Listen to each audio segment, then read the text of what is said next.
During a typhoon alert, Joyce Lane calls me and tells me to pick her up from her company. On the way there, I receive a text from her. "You don't have to pick me up anymore. I'm going to stay over at Finn's place for a few days." I opt not to start anything with her. Instead, I calmly text back, "Okay." In the middle of the night, Finley Jones, Joyce's junior at work, uploads a social media post that's meant for my eyes only. Joyce can be seen huddling against Finley while feeding him some snacks in the photo. The window outside depicts a storm. The caption writes, "It's only befitting for me to tide out the worst weather with the woman I love the most." I leave a like on the photo calmly. Suddenly Joyce calls me and demands what that like means. I reply coolly, "It means we're breaking up." On the third day after the typhoon passed, Joyce Lane finally contacted me. The text read, "Come pick me up at Finn's place. He's busy. Can't drive me back." In the past, whenever she called, I would drop everything and go. This time, I replied while waiting for my oatmeal to finish cooking. "Just take a cab." Half an hour later, Joyce dragged her suitcase through the door, her face dark with irritation. "I just got home, and you're already eating?" I paused, spoon halfway to my mouth, and looked up at her, confused. With an impatient huff, Joyce shrugged off her coat. "Stop eating and wash the clothes in my suitcase first. The power at Finn's house got knocked out by the typhoon yesterday. I didn't even get to shower." With that, she walked toward the bathroom. "I'm busy. Just toss them in the washing machine," I said evenly. Joyce stopped in her tracks. She frowned, glaring at me with clear displeasure. "Harry, are you done sulking yet? The typhoon was dangerous. You were taking forever to get there, so I stayed at Finn's. What's the matter? Does my safety mean nothing to you? Or are you seriously that jealous?" I swallowed the last spoonful of oatmeal, carried the bowl to the kitchen, and chose not to argue. But Joyce kept staring at me. After a moment, as if she'd figured something out, she started scolding me again. "You're still hung up over that post on my Instagram feed, aren't you? I already told you, it was just a joke. The second he saw you'd liked it, he panicked and deleted it. He even asked me to explain it to you. You're a grown man. Why are you being so petty with a youngster like him?" I almost laughed. Finley Jones was 28, only a year younger than me. Somehow in her eyes, he was a youngster, and I was a grown man. The conversation was going nowhere. I cleaned up the dishes and said calmly, "I really don't have time to wash your clothes. I'm heading out." Joyce looked surprised. Normally, I would have argued back by now. Instead, I stayed perfectly calm. Her expression shifted again and again. Just as I stepped out of the living room, she suddenly walked up and kissed me. "There. Happy now?" Joyce shot me a proud, almost smug look, as if my emotions were entirely under her control. I instinctively pushed her away. A wave of nausea hit me. Even when Joyce was in the wrong, Joyce had never stooped to this, never tried to coax me with a kiss. Yet here she was, doing it for Finley's sake. Judging by the looks of it, whatever could have happened between them in those 3 days probably did. I casually wiped my face and headed to the door to change my shoes. Joyce stared at me in disbelief. "Harry, what's that supposed to mean? Are you disgusted with me?" "No," I replied. "Just a bit of a germaphobe." Joyce was just about to lose her temper when my phone rang. My rideshare had arrived downstairs. Seeing me about to leave, she suddenly grabbed my arm. Her expression turned strangely flustered. "What's gotten into you today? Where are you going?" "Work." Joyce heaved a sigh of relief and said with a cold expression, "Cancel the ride. I'll drive you." Her car was a gift from me, yet she rarely ever let me ride in it. This sudden display of consideration was unprecedented. I was about to refuse, but she had already grabbed the keys from the entryway and walked ahead. Typical of her, she strode ahead with her usual assertiveness. Left with no choice, I canceled the ride and followed her downstairs. The moment I sat in the passenger seat, I noticed an animation sticker stuck to the dashboard. It read, "Boyfriend's exclusive seat." Joyce had always been meticulous, and she hated unnecessary decorations in her car. It was obvious who had stuck the sticker there. Joyce glanced at my expression, as if waiting for me to say something. There were always so many things involving Finley, and every time I asked in the past, I got chewed out. This time, I said nothing. 10 minutes later, Joyce suddenly smacked the steering wheel and snapped at me. "Cat got your tongue? Ask what you want to ask." I looked at her, puzzled. "I don't have anything to ask." Joyce fumed silently for a long moment before she finally spoke. Her face stiffened. "That sticker? Finn put it on. I figured the car needed washing soon, so I didn't stop him. There's nothing going on between him and me, so don't get all jealous over nothing." I hummed non-committally. Honestly, I didn't care what happened between them anymore. Joyce glanced at me, continuing. "When the typhoon hit, I stayed at his place because I was worried about your safety on the road. Finn's young and staying alone, and I figured I might as well keep him company. But I only think of him as a junior, nothing else. Don't overthink."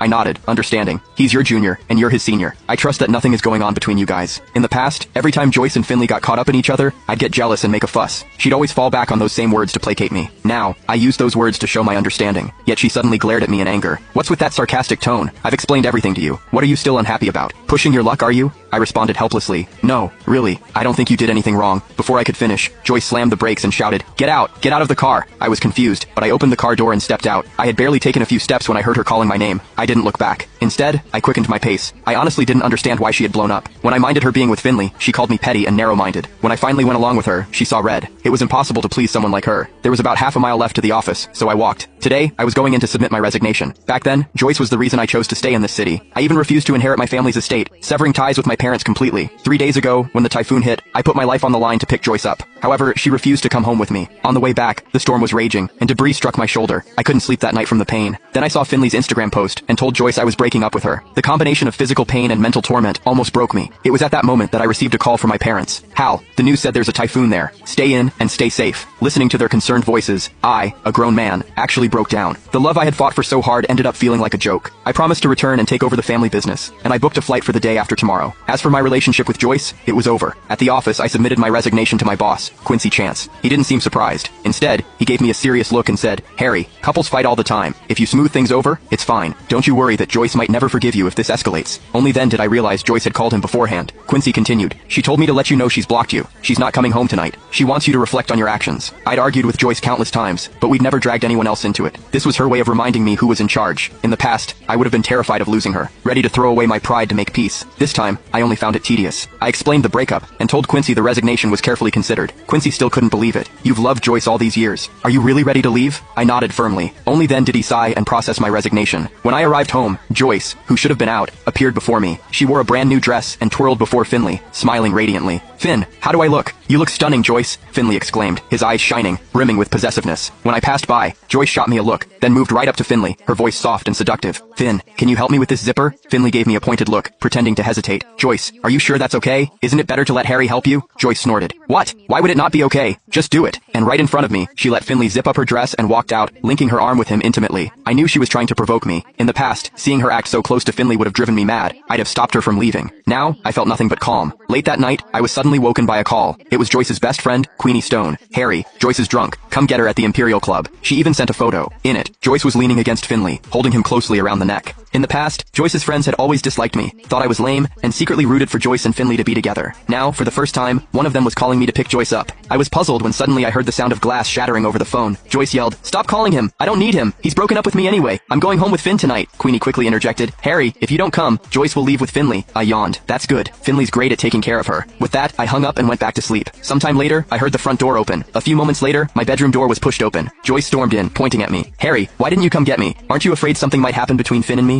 I rubbed my bleary eyes, my mind still foggy. Back then, if Joyce stayed out late and ignored my calls, I'd search everywhere for her. When I finally found her at a bar, she'd yelled at me in front of everyone. "Harry, why are you so controlling? I need my freedom." I could still remember the mocking looks her friends had shot me. This time, I kept my distance, and yet Joyce still came at me like I'd done something wrong. I was genuinely dumbfounded. I took a deep breath and said calmly, "You're an adult. You know your limits. Besides, you're supposed to live your life freely, and do whatever you want." Joyce froze for a moment at my calmness. She stared at my face for a long beat, then a glint of realization flickered in her eyes. A faint half-smile tugged at her lips as she said, "So you are jealous." That photo Queenie sent, I just stumbled and ended up in Finn's arms by accident. I yawned and looked at the time. It was 2 in the morning. Joyce continued, "If it bothers you that much, I can just bring you along next time I go drinking." When I didn't reply, she hesitated, then grew a bit impatient. "You'd only be happy if I stopped seeing Finn entirely, right?" I shook my head helplessly. "No, I trust there's nothing going on between you two." I couldn't help but yawn again. "I'm tired. Can we talk tomorrow?" A hint of hurt crossed Joyce's face, and her gaze held a perplexity I couldn't quite decipher. A few seconds later, she suddenly stepped forward, slipped off her coat, climbed onto the bed, and wrapped her arms around me. In a low voice she said, "Harry, what's going on? Are you upset because I've been cold towards you these past few days? I'll make it up to you now, okay?" Her hands drifted downward. Back then, if she had done something like this, I would have jumped at the chance. Now, I stopped her. "Sorry, I'm too tired, not in the mood." Joyce's face went rigid, then she suddenly erupted in anger. She slapped me hard, cursed at me, and stormed out, slamming the door behind her. I heard the living room door open, so I guessed Joyce had left. In the past, if she'd gone out in the middle of the night, I would have chased after her immediately. But this time, I turned off the lights and went back to sleep.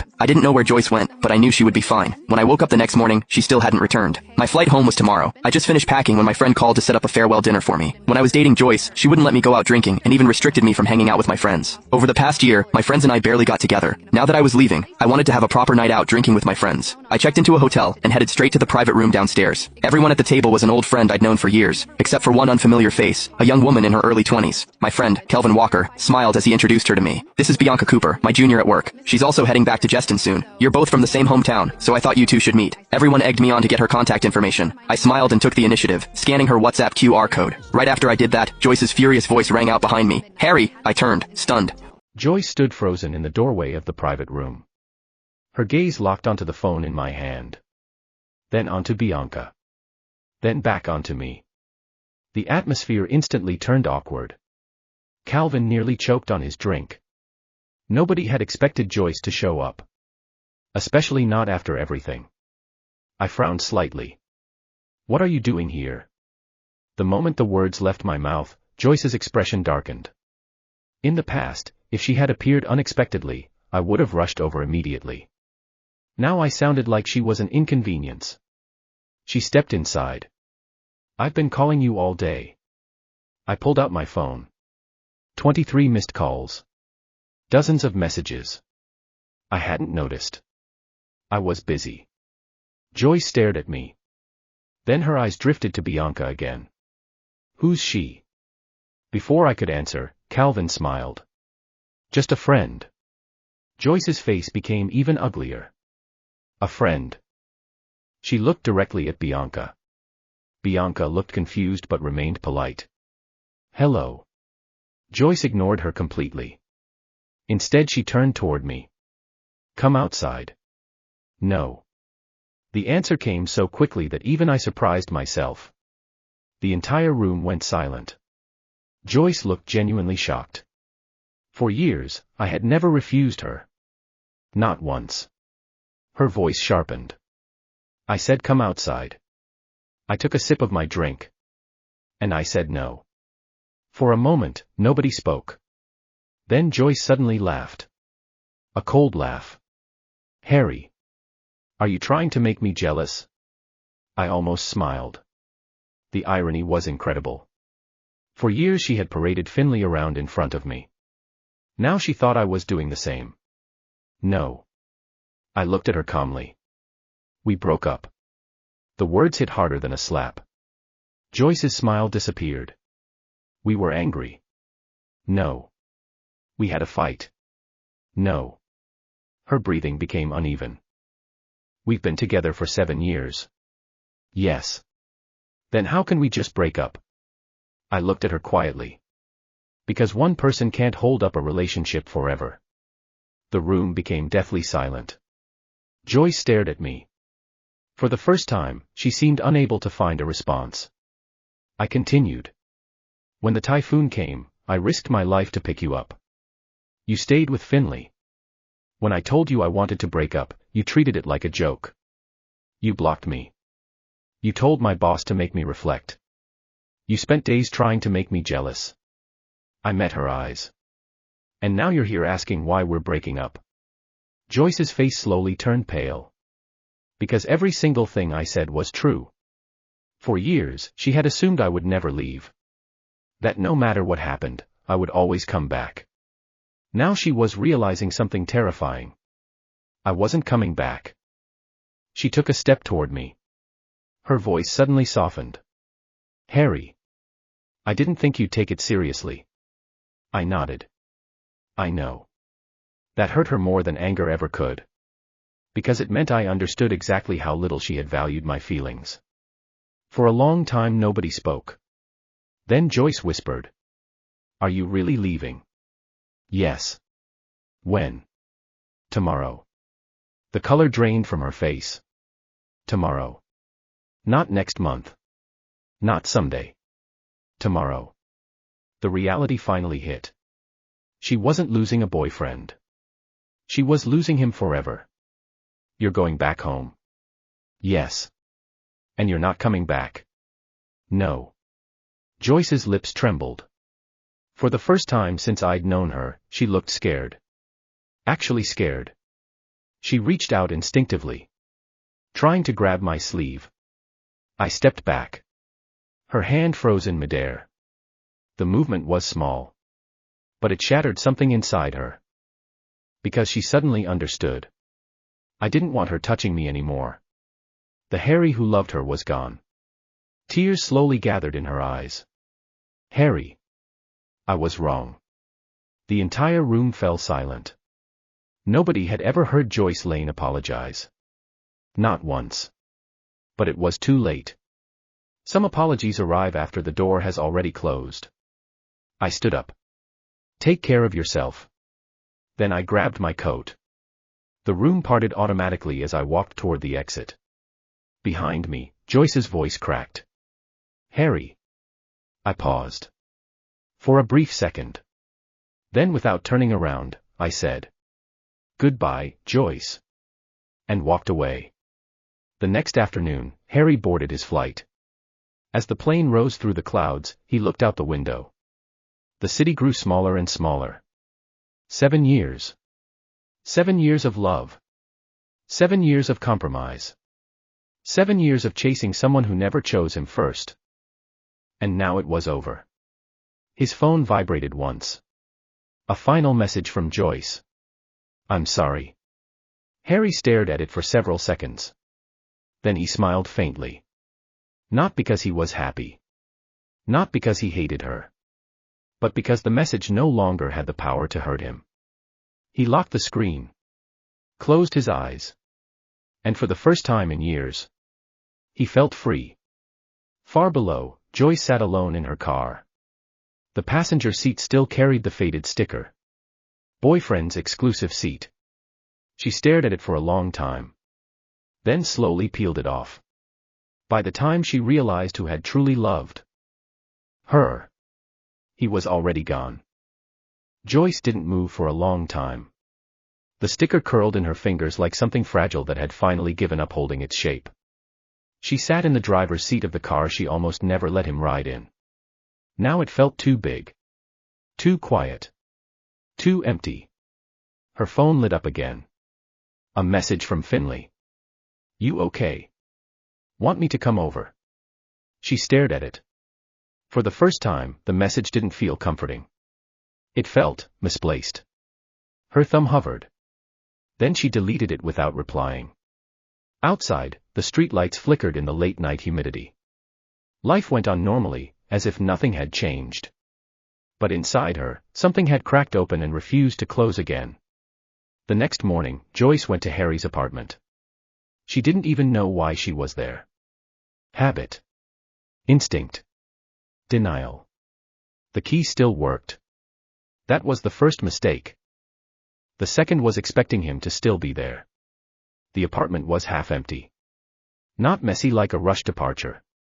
Not abandoned like an escape. Just cleared. As if someone had carefully erased themselves from the space. The coat rack was gone. His shoes were gone. The mug he always used, the one she used to complain about, gone. Only a faint outline remained on the kitchen counter where it used to sit. Joyce stood still in the middle of the room.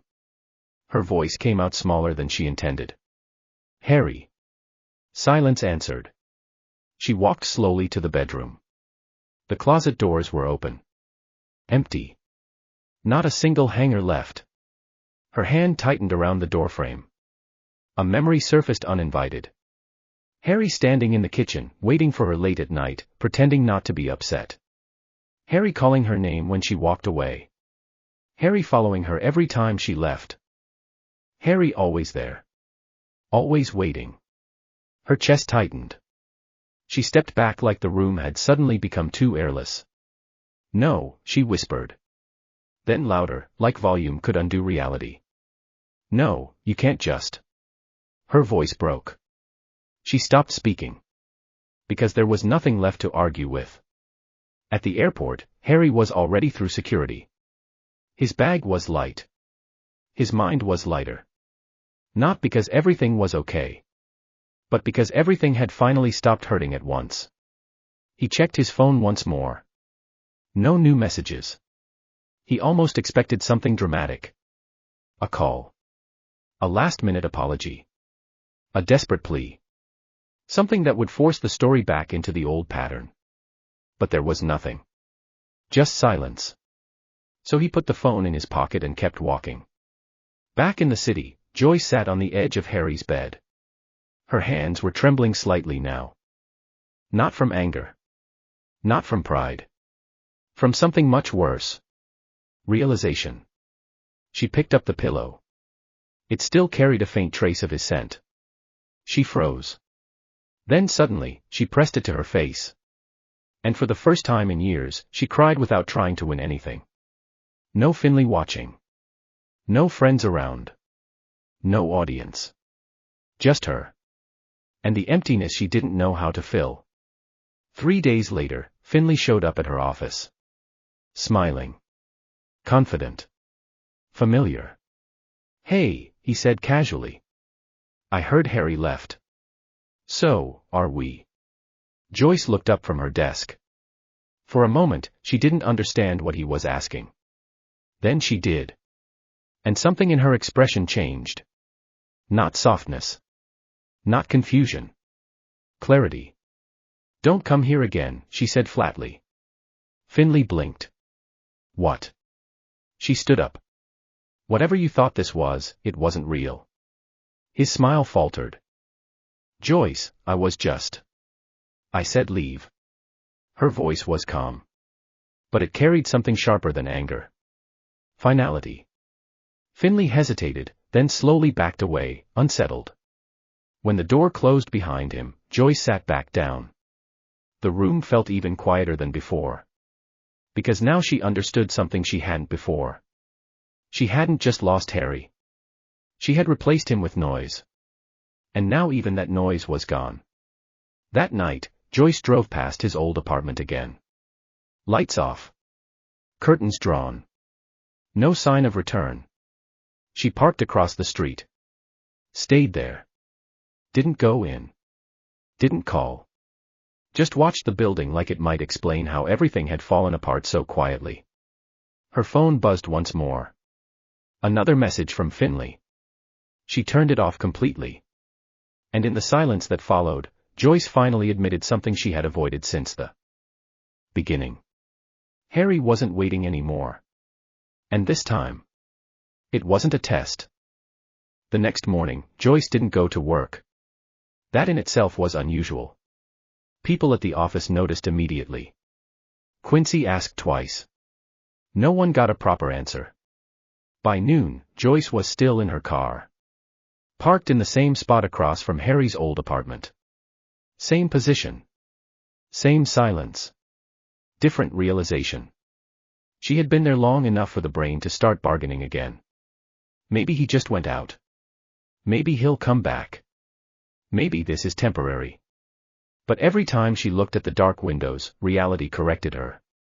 He wasn't hiding. He wasn't busy. He was gone. Her phone lit up again. A message from her mother this time. You've been quiet lately. Are you okay? Joyce stared at it. Then slowly set the phone face down. Because answering would mean admitting something she still didn't have words for. That she had spent years believing she was in control of a relationship that had actually been held together by someone else's patience. And now that patience had left. Across the ocean, Harry arrived home. Not the small apartment from before. Not the city he had tried to build a life in for her. Home. The estate sat quiet in the morning light, large, structured, familiar in a way that didn't demand anything from him. His father was waiting in the study. No dramatic greeting. No questions about Joyce. Just a nod. You're back early. Harry placed his bag down. I'm back for good. A pause. Then his father leaned back slightly. Good. That was all. No interrogation.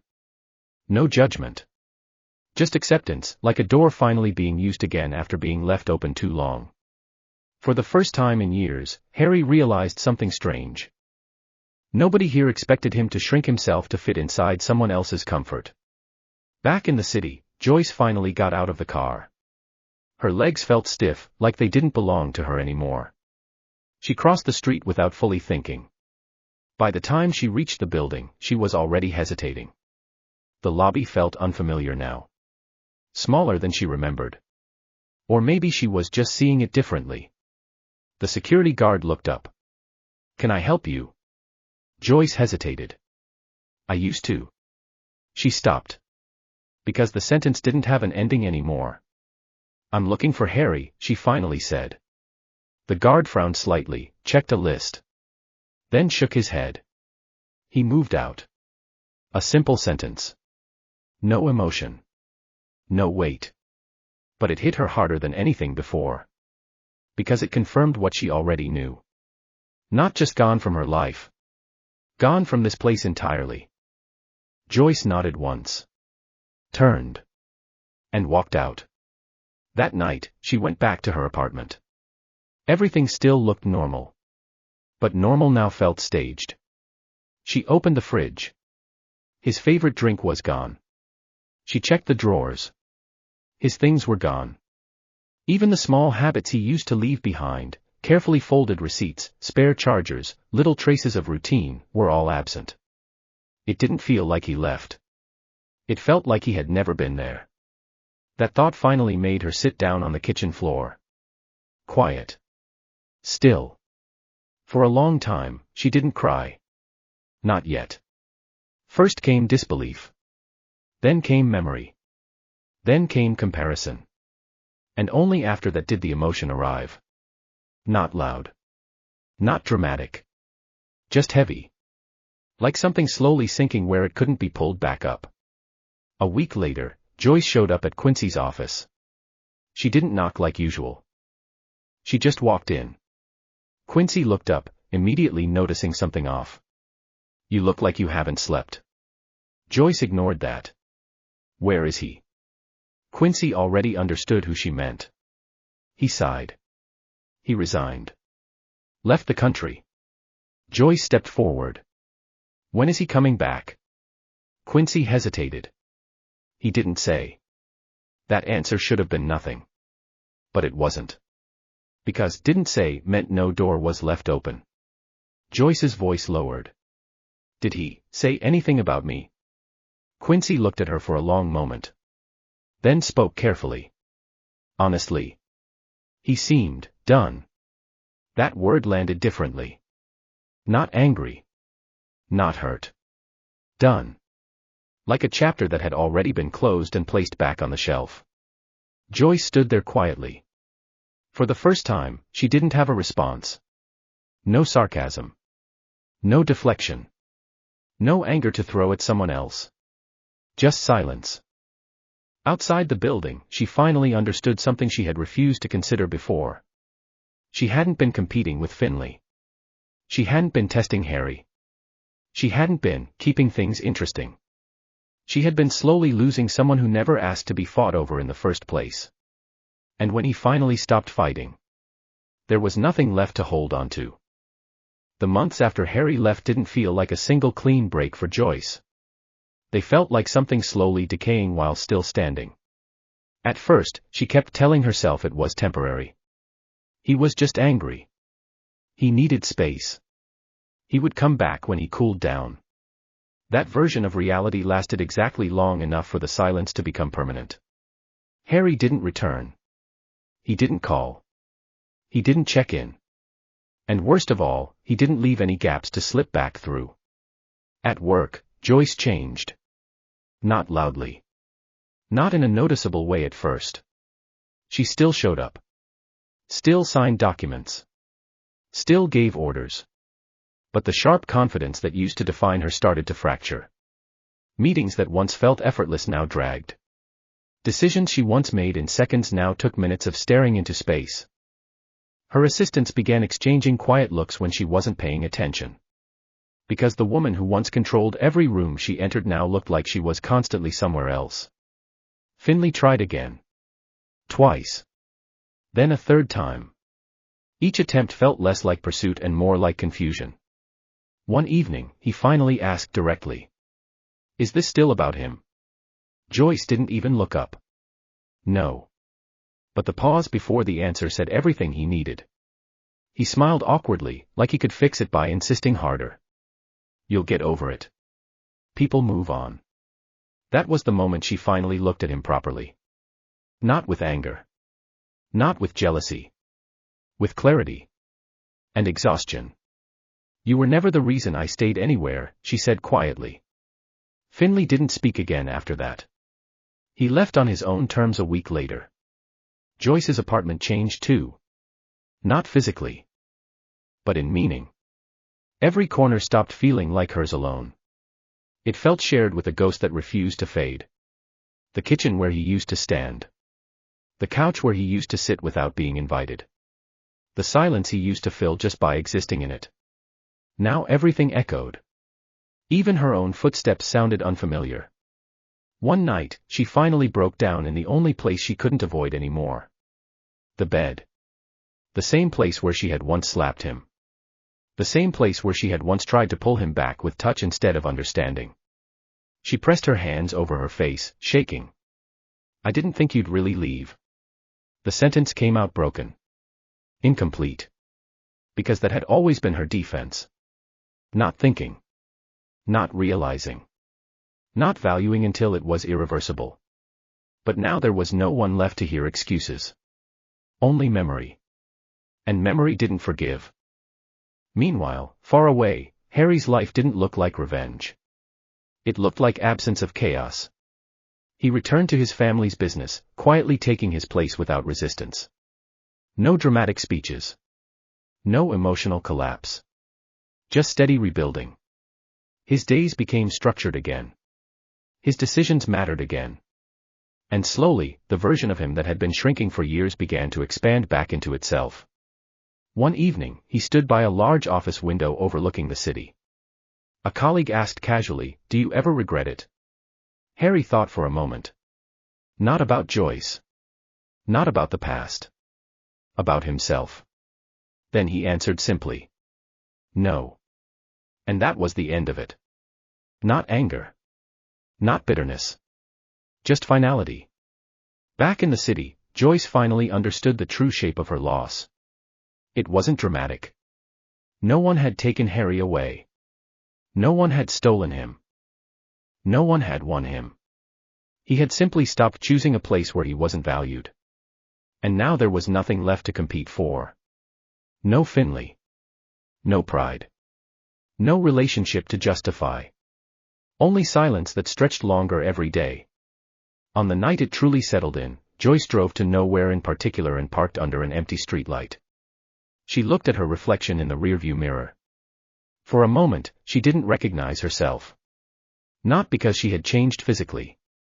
But because the version of her that used to believe she could always pull him back was gone. Her phone lay beside her. Still. Dark. No messages waiting. No name appearing. No chance of interruption. Just her. And the consequence of being too late for too long. She whispered into the empty car, barely audible. Harry. But there was no answer. There never would be again. And this time, even she understood. The story hadn't ended because he stopped loving her. It ended because he finally stopped letting love cost him himself.